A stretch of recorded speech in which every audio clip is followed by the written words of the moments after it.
Jadi jangan saudara katakan Tuhan kami tidak mendengar. Kadang engkau membuka video-video dari YouTube, bukan hanya Henny Situmorang saja, banyak. Jadi apa lagi yang kau katakan? Jadi air mata yang keluar dari mata saya bukan semata-mata air mata saya sendiri, tetapi bagaimana Tuhan meluapkan kerinduannya kepada saudara yang dikasihinya. Mana Sorgawi. Kalau di saat kita menghadapi masa susah di depan, persiapan kita hanya secara jasmani, ya. Dengan jalan, satu contoh saudara buka bunker, saudara buka ladang, ya, atau saudara stok-stok makanan, itu sesuatu yang kurang tepat. Bukan saya katakan tidak baik, baik. Bahkan saran saya, sepertinya bahkan ini sudah terlambat saudara untuk mempersiapkan ladang. Kenapa saya katakan demikian? Persiapan ladang itu bukan hal yang gampang saudara. Tapi lebih bagus terlambat daripada tidak sama sekali ya. Saya saja sendiri saya katakan sudah terlambat ini. Ya karena terbukti ini tanaman masih baru semua ya. Masih mengolah lahan semua sudah sekian tahun. Ya. Tetapi lebih bagus terlambat daripada tidak sama sekali. Nah, untuk persiapan secara fisik perlu kita lakukan. Tapi saya sampaikan kepada saudara, apakah itu cukup? Tidak. Ya. Apakah itu perlu? Perlu. Ya. Jangankan kita yang sudah kenal Elohim. Coba saudara cari info, cari tahu. Orang-orang kaya dunia,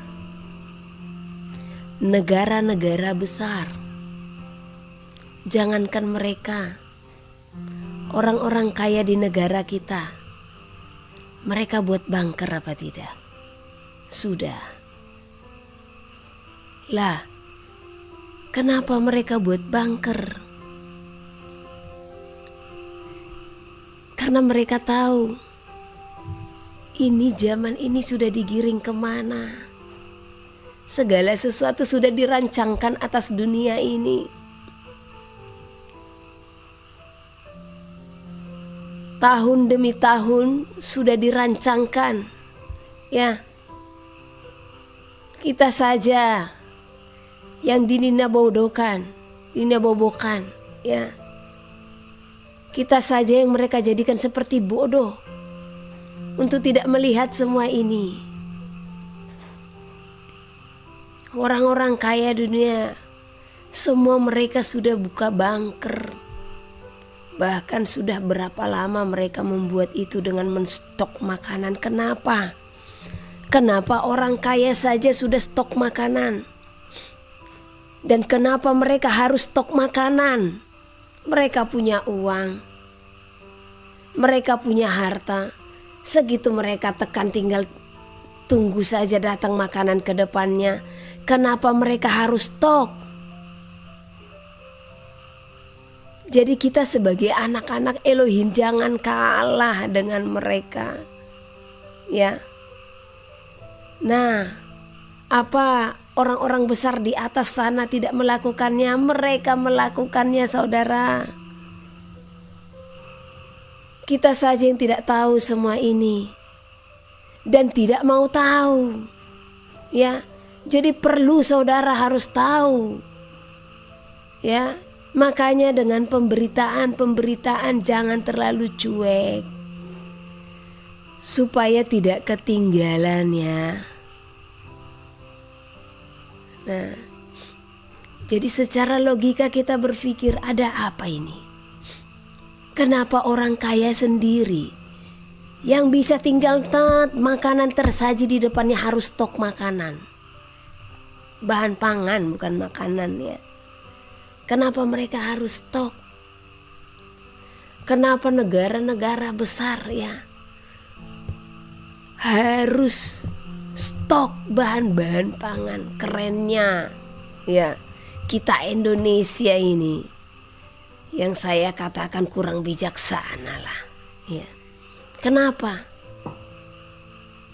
Ini krisis global sudah akan terjadi di depan mata. Ya. Tetapi hasil bumi selalu keluar. Bukannya kita disejahterakan, ya. Beras jutaan ton masuk keluar, ya. Umbi-umbi porang, ya. Ubi-ubi masuk semua keluar. Ada apa ini? Pernah gak saudara berpikir akan hal itu? Ya. Dan kebanyakan itu kemana? Negara mata cipit sana. Kenapa segala sesuatu itu harus ke negara mata cipit sih? Dan ada apa? Ya, Noel senyum karena saya bilang negara mata cipit. Nanti kena spam kita ini. Pelayanan ini masih diperlukan. Kalau yang lain berani frontal, Elohim belum mengizinkan saya. Ya, negara apa? Tirai bambu kata Noel. Oh, mata cipit banyak ya. Kenapa harus ke sana? Apakah mereka kekurangan bahan pangan? Tapi mereka stok untuk apa? Perencanaan dunia akan kelaparan sudah akan dinyatakan. Ya. Makanya jangan apa-apa hasil bumimu kamu jual kemana-mana. Ya. Coba bayangkan ya. Harga beras, harga gula apa-apa naik di Indonesia. Tapi bisa-bisanya Indonesia masih mengirimkan ke luar negeri. Ada apa ini ya? Ya seharusnya kalau bisa untuk mengirim ke luar negeri ya. Ini harga kita ini ditekan dulu, diturunkan dulu ya. Ya berarti lebih toh. Ya. Lebih. Kalau itu lebih baru dikirimkan. Ini enggak, beras langka katanya ya. Nah, ini langka, itu langka. Sehingga terjadi kenaikan harga. Nah, segala sesuatu kan karena langka makanya kenaikan harga. Tetapi sebentar lagi kita dengarkan di berita ya. Kalau beras kita sudah dikirim, ini sudah dikirim, apa sudah dikirim. Ini permainan ini. Ya. Oke. Nah, jadi perlu untuk persiapan secara jasmani perlu. Namun apakah itu cukup? Tidak, ya. Jadi saudara yang mendengarkan saat ini, saya katakan kepada saudara jangan hanya mendengarkan saja, ya. Mungkin saudara mengabaikan apa yang saya sampaikan saat ini. Tetapi percayalah, ya.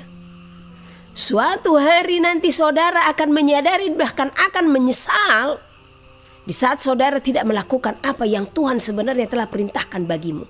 Buka ladangmu. Ya. Dan saya yakin itu saudara akan menyesal. Makanya kalau udah didengarkan sekarang, ya, berulang kali saya sampaikan kepada saudara. Berulang kali saudara mendengar, tapi berulang kali saudara mengabaikan, ya.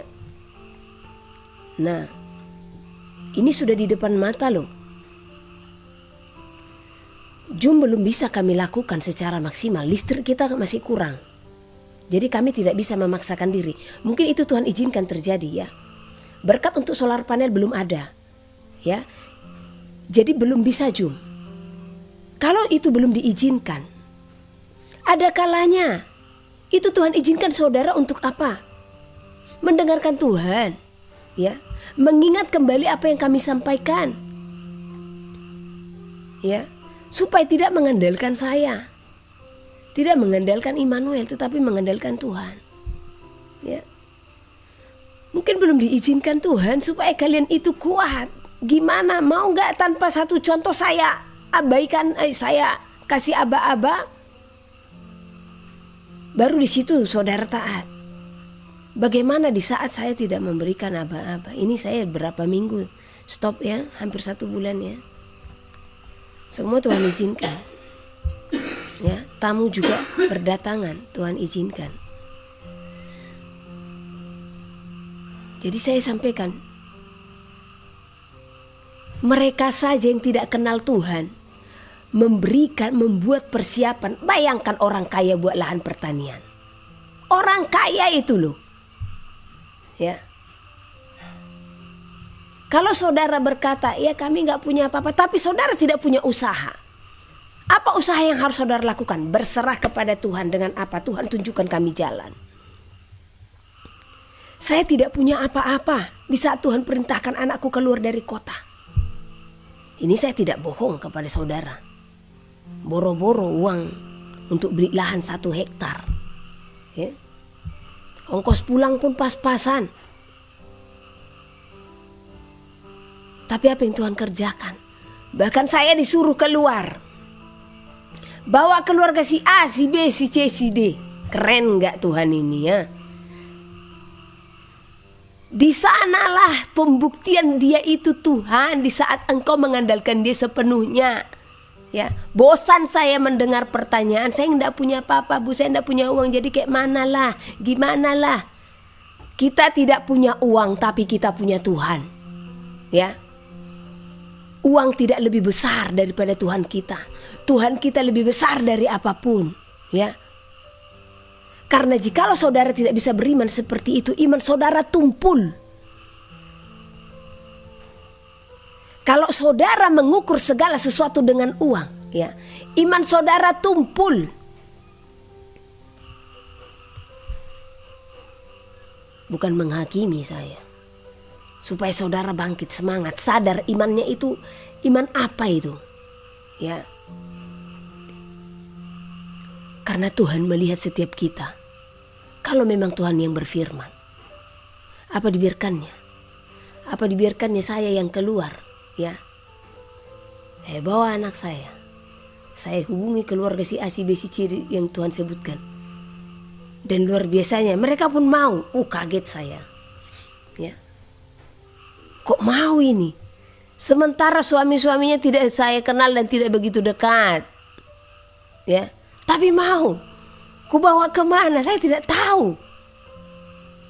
Ini masih diri saudara yang harus saudara bawa. Ini bahkan Tuhan perintahkan, ini situ orang yang hanya seorang single parent, kecil lagi orangnya, ya. Kalau dibilang bapak aku semeter kotor katanya aku. Nah, ya.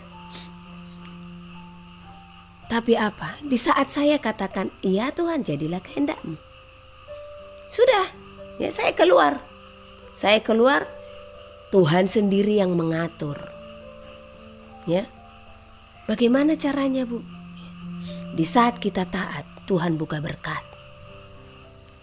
Jangan terlebih dahulu berpikir, aduh gimana ya? Aduh, jadi kayak mana Tuhan nanti Tuhan, kami Tuhan. Begini-begini, di saat khawatir terlebih dahulu tertutup berkat-Mu. Tetapi di saat sudah taat terlebih dahulu, maka Tuhan akan membuka berkat-Mu. Apa yang Tuhan kerjakan bagi kami? Ya, bahkan ini tempat kami untuk tinggal, untuk diam Tuhan berikan, lahan Tuhan berikan, ya. Walau ujian terus datang, ya, tapi karena kami tetap kuat, kami tetap bersatu hati, kami tidak tergoyahkan. Tuhan pun selalu menyatakan kuasanya. Jadi kalau saat ini saudara katakan tidak punya uang, ya sama kita. Halo saudaraku, sama kita tidak punya uang, ya. Bila penting tukar ATM kita sekarang, ya. Karena kami sudah biasa hidup tanpa uang di dalam ATM. Tapi apa? ATM kami di dalam Tuhan. Ya, ATM kita itu Tuhan. Ya. Karena kalau kita hanya mengharapkan uang ini untuk mengatur hidup kita, Oh, kita menduakan Tuhan, saudara. Ya, mamon. Ya, masa kita mau diatur oleh uang? Biarkan Tuhan yang mengatur hidup kita.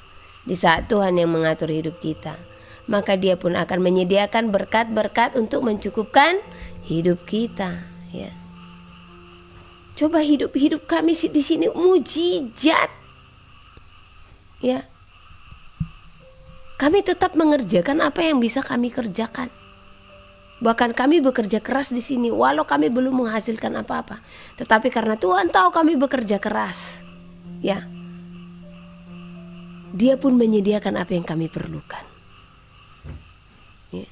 Saya bilang sama Tuhan, Tuhan kami bekerja keras ini sampai berapa tahun, tapi belum ada hasil ini. Karena ya namanya masih tebang-tebang pohon apa, tapi Tuhan pelihara burung saja, ya, yang terbang di udara. Tuhan beri makan.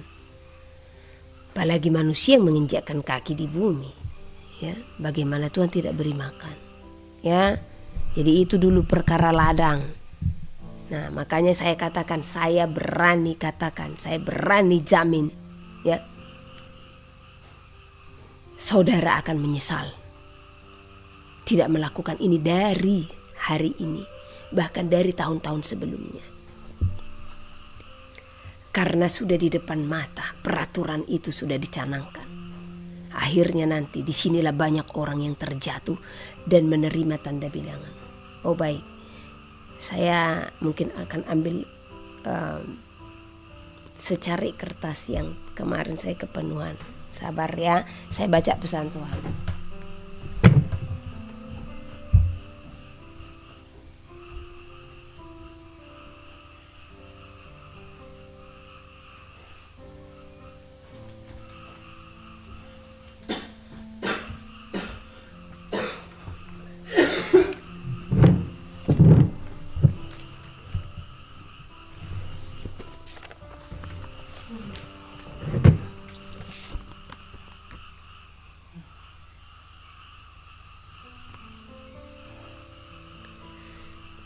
Jadi nanti membuat orang jatuh ke dalam tanda bilangan itu apa?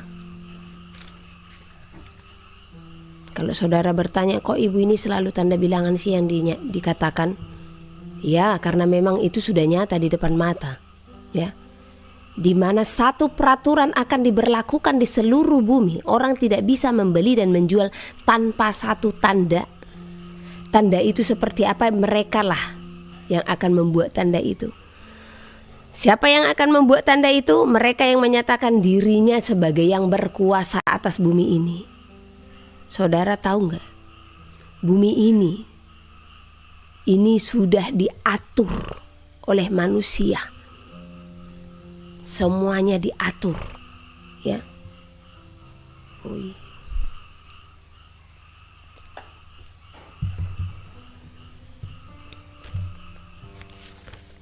Jadi ini mencakup keseluruhan loh, sudah diatur, ya. Dan mereka sudah merancangkan apa yang hendak dilakukan atas seluruh bumi, ya. Siapa mereka?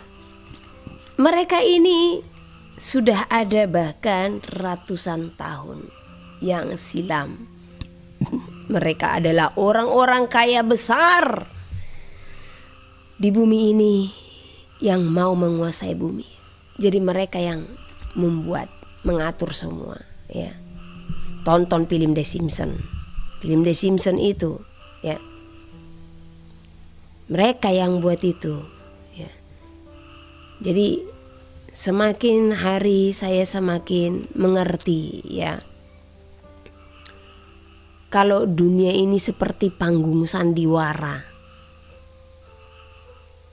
dan mereka yang membuat dunia ini sebagai bahan tontonan mereka, ya. Ngeri, sebenarnya ngeri, ya. Tapi saya baca dulu lah, karena tiba-tiba saja ini saya kepenuhan ngomongin mereka, karena mereka adalah musuh besar Elohim. Karena mereka telah ditunggangi oleh Lucifer, yang merasa manusia itu mereka jadikan sebagai apa? Semut mainan mereka. Ya. Makanya segala peraturan-peraturan diterapkan. Ya. Mereka tertawa terbahak-bahak melihat dunia. Saudara pun ikut terlibat dengan agenda yang dibuat oleh iblis untuk merongrong bait suci manusia. Hanya karena apa? Engkau dengar-dengaran dengan gembalamu ini yang katanya apa? Hamba yang sangat diurapi. Bukan saya katakan dia tidak diurapi, Saul juga diurapi. Tapi pada akhirnya Saul bagaimana? Ya. Kalau tidak menjaga kepribadian itu sama dengan Hamasia, pengurapan itu pun bisa lepas. Ini bagaimana caranya dia menjadi seorang yang benar-benar diurapi, ya. Tuhan kaya, tapi tidak menunjukkan dia kaya, dia raja. Tidak menunjukkan dia raja. Coba ya, di bumi ini hamba-hamba Tuhan yang katanya besar, ya, dapat apa-apa pun dari YouTube, ya, harus tunjukkan nih saya dapat dari YouTube. Kalaupun dapat diberkati, berkati jemaatmu, ya. Saya tidak usah punya apa-apalah daripada orang-orang yang saya layani, ya. Mereka berkekurangan, dan itu saya praktekkan dalam hidup saya. Tidak ada perbedaan apa yang saya makan dengan jemaat yang makan. Jadi tolong buka pikiran saudara, ya. Karena ini masih ada lagi berjalan 2 kali lagi. Terjatuh lagi saudara. Hanya karena apa? Gembala. Bukan hanya itu. Nanti tanda bilangan itu seolah-olah apa? Kemajuan teknologi. Gembalamu bilang gak apa-apa, terima saja, itu kan hanya sebatas kemajuan teknologi. Terjebak saudaranya karena gembala. Yang apa? Yang saudara benar-benar agungkan, ya. Ingat firman yang Tuhan pakai di akhir zaman ini siapa? Orang kecil. Orang yang dianggap hina, orang yang dianggap bodoh. Cari mereka-mereka ini. Mereka-mereka ini akan Tuhan pakai di dalam pengurapan. Karena apa? Hati mereka tidak ada berpaut kepada kenamaan, jabatan, uang. Yang ini cari. Kalau masih mau memakai jam sampai hitungan ratusan juta sekalipun pemberian jemaat, ya, susah itu, ya. Saya mau pemberian pun mohon maaf bagi orang memberi. Kalau sekiranya saya jual itu, ya, mau saya jual, saya bagikan ke jemaat. Daripada saya harus pakai tas, satu contoh harga puluhan juta, ya. Aduh. Nah, sekarang sudah dikumandangkan, ya, kalau ternyata itu sangat berbahaya bagi tubuh manusia. Jadi di mana? Di mana ini semuanya? Yang di Indonesia yang katanya besar, ya, yang katanya Tuhan percayakan jutaan jemaat kepada kalian. Di mana kalian? Berduka hati ini, beneran, ya. Kalian berbondong-bondong, ya, sampai tunjukkan ini jadi jemaat-jemaat, katanya harus seperti ini. Pembinasa keji yang berdiri di bait suci, bukannya peka dengan suara Tuhan, ya, tetapi jemaat-jemaat juga terlalu mengagungkan yang namanya manusia. Sehingga apa? Kalian pun terjatuh, kalian pun terjerat menerima jadinya, ya. Makanya pentingnya itu gembala kita langsung ke Elohim. Sekarang terbukti semua. Saat itu memang saya minta kepada Tuhan, Tuhan buktikan buat harinya, tunjukkan kalau memang itu tidak kebenaran. Sekarang sudah ditunjukkan, sudah dikumandangkan. Kalau itu ternyata membahayakan tubuh manusia, ya, Jadi jangan saudara katakan, Tuhan kami tidak mendengar. Kadang engkau membuka video-video dari YouTube, bukan hanya Hennis Tumorang saja, banyak. Jadi apa lagi yang kau katakan? Yang saudara katakan, Tuhan kami tidak mendengar makanya menerima. Hatimulah yang tidak membuka.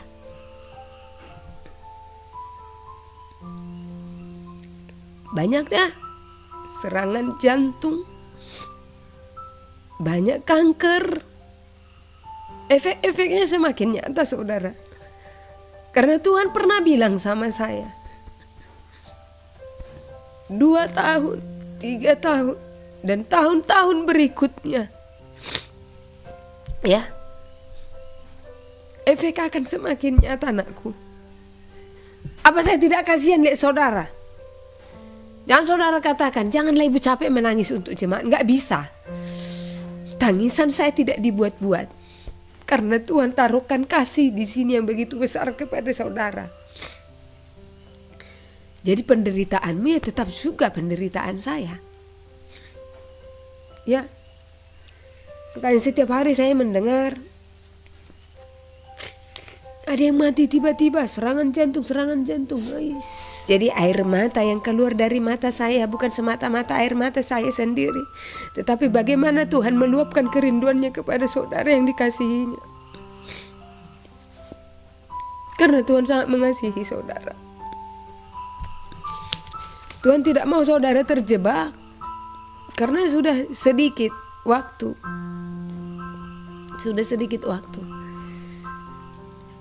Selama saya sakit, bahkan mulut saya bernubuat terus sampai anak saya bilang, ya, Mama itu ngigau, sakit tapi kok bernubuat ya. Saya sendiri tidak sadar saya bilang, tapi dia rekam ya. Saya dengarkan, ya, entah apa-apa, saya lupa apa yang dibilang itu. Ya mungkin nanti saya bisa, tapi yang saya dengarkan kayak keluhan Tuhan gitu. Keluhannya, sampai seperti itu ya. Tuhan mengasihi. Mazmur 28. Tuhan perisaiku. Dari Daud. Kepadamu ya Tuhan, gunung batuku, aku berseru. Janganlah berdiam diri terhadap aku. Sebab jika engkau tetap membisu terhadap aku menjadi seperti orang yang turun ke dalam liang kubur. Dengarkanlah suara permohonanku apabila aku berteriak kepadamu minta tolong, dan mengangkat tanganku ke arah tempat-Mu yang maha kudus. Janganlah menyeret aku bersama-sama dengan orang fasik, ataupun dengan orang yang melakukan kejahatan, yang ramah dengan teman-temannya tetapi yang hatinya penuh kejahatan. Ganjarilah mereka menurut perbuatan mereka, dan menurut kelakuan mereka yang jahat. Ganjarilah mereka setimpal dengan perbuatan tangan mereka. Balaslah kepada mereka apa yang mereka lakukan. Karena mereka tidak mengindahkan pekerjaan Tuhan dan perbuatan tangannya, Ia akan menjatuhkan mereka dan tidak membangunkan mereka lagi. Terpujilah Tuhan karena Ia telah mendengar suara permohonanku. Tuhan adalah kekuatanku dan perisaiku. Kepadanya hatiku percaya. Aku tertolong, sebab itu beria-ria hatiku. Dan dengan nyanyianku, aku bersyukur kepadanya. Tuhan adalah kekuatan umat-Nya dan benteng keselamatan bagi orang yang diurapinya. Selamatkanlah kiranya umat-Mu dan berkatilah milik-Mu sendiri. Gembalakanlah mereka dan dukunglah mereka untuk selama-lamanya. Mazmur 29. Kebesaran Allah dalam badai. Mazmur Daud.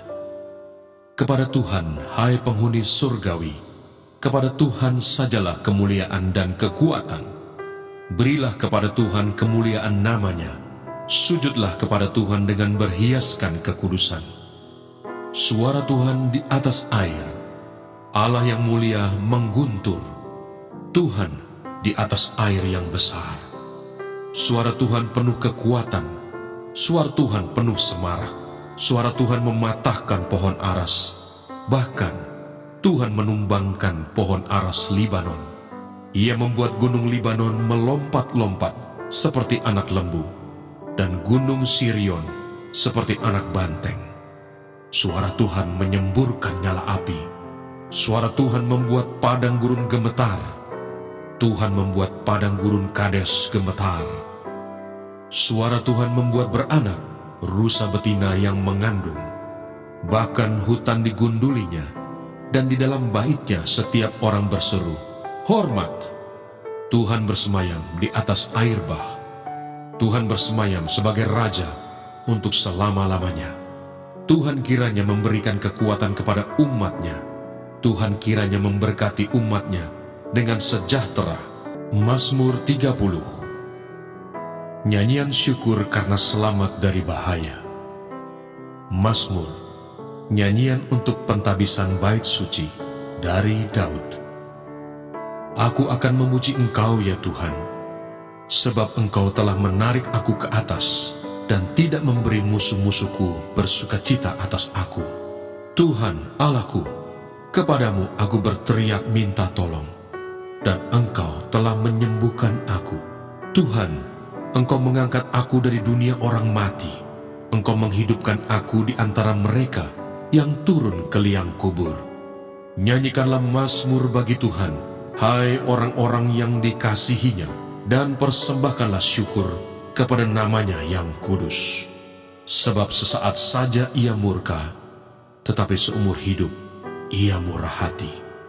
Sepanjang malam ada tangisan, menjelang pagi terdengar sorak-sorai. Dalam kesenanganku aku berkata, aku takkan goyah untuk selama-lamanya. Tuhan, oleh karena Engkau berkenan, Engkau telah menempatkan aku di atas gunung yang kokoh. Ketika Engkau menyembunyikan wajah-Mu, aku terkejut. Kepadamu ya Tuhan aku berseru, dan kepada Tuhanku aku memohon. Apakah untungnya kalau darahku tertumpah, kalau aku turun ke dalam lubang kubur? Dapatkah debu bersyukur kepadamu dan memberitakan kesetiaan-Mu? Dengarlah Tuhan, dan kasihanilah aku. Tuhan, jadilah penolongku. Aku yang meratap, telah Kau ubah menjadi orang yang menari-nari. Kain kabungku telah Kau buka, pinggangku Kau ikat dengan sukacita, supaya jiwaku menyanyikan mazmur bagi-Mu, dan jangan berdiam diri. Tuhan, Allahku, untuk selama-lamanya, aku mau menyanyikan syukur bagi-Mu. Mazmur 31. Aman dalam tangan Tuhan. Untuk pemimpin biduan, Mazmur Daud. Padamu Tuhan, aku berlindung. Janganlah sekali-kali aku mendapat malu. Luputkanlah aku oleh karena keadilan-Mu. Sendengkanlah telingamu kepadaku. Bersegeralah melepaskan aku. Jadilah bagiku gunung batu tempat perlindungan, kubu pertahanan untuk menyelamatkan aku. Sebab Engkau bukit batuku dan pertahananku, dan oleh karena nama-Mu, Engkau akan menuntun dan membimbing aku. Engkau akan mengeluarkan aku dari jaring yang dipasang orang terhadap aku. Sebab Engkaulah tempat perlindunganku. Ke dalam tangan-Mu lah kuserahkan nyawaku. Engkau membebaskan aku ya Tuhan Allah yang setia. Engkau benci kepada orang-orang yang memuja berhala yang sia-sia. Tetapi aku percaya kepada Tuhan. Aku akan bersorak-sorak dan bersukacita karena kasih setia-Mu. Sebab Engkau telah menilik sengsaraku, telah memperhatikan kesesakan jiwaku, dan tidak menyerahkan aku ke tangan musuh, tetapi menegakkan kakiku di tempat yang lapang. Kasihanilah aku ya Tuhan, sebab aku merasa sesak. Karena sakit hati mengidaplah mataku, meranalah jiwa dan tubuhku. Sebab hidupku habis dalam duka, dan tahun-tahun umurku dalam keluh kesah. Kekuatanku merosot karena sengsaraku, dan tulang-tulangku menjadi lemah. Di hadapan semua lawanku, aku tercela, menakutkan bagi tetangga-tetanggaku, dan menjadi kekejutan bagi kenalan-kenalanku. Mereka yang melihat aku di jalan lari daripadaku. Aku telah hilang dari ingatan seperti orang mati, telah menjadi seperti barang yang pecah.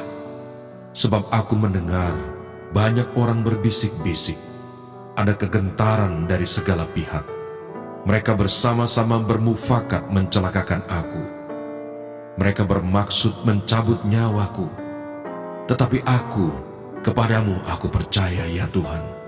Aku berkata, Engkaulah Allahku. Masa hidupku ada dalam tangan-Mu. Lepaskanlah aku dari tangan musuh-musuhku dan orang-orang yang mengejar aku. Buatlah wajah-Mu bercahaya atas hamba-Mu. Selamatkanlah aku oleh kasih setia-Mu. Tuhan, janganlah membiarkan aku mendapat malu, sebab aku berseru kepadamu. Biarlah orang-orang fasik mendapat malu dan turun ke dunia orang mati dan bungkam. Biarlah bibir dusta menjadi keluh, yang mencaci maki orang benar dengan kecongkakan dan penghinaan. Alangkah limpahnya kebaikan-Mu yang telah Kau simpan bagi orang yang takut akan Engkau, yang telah Kau lakukan bagi orang yang berlindung padamu di hadapan manusia.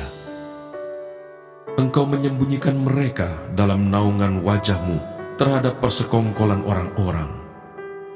Engkau melindungi mereka dalam pondok terhadap perbantahan lidah. Terpujilah Tuhan, sebab kasih setia-Nya ditunjukkannya kepadaku dengan ajaib pada waktu kesesakan. Aku menyangka dalam kebingunganku, aku telah terbuang dari hadapan mata-Mu. Tetapi sesungguhnya Engkau mendengarkan suara permohonanku ketika aku berteriak kepadamu minta tolong. Kasihilah Tuhan, hai semua orang yang dikasihinya. Tuhan menjaga orang-orang yang setiawan, tetapi orang-orang yang berbuat congkak diganjarnya dengan tidak tanggung-tanggung.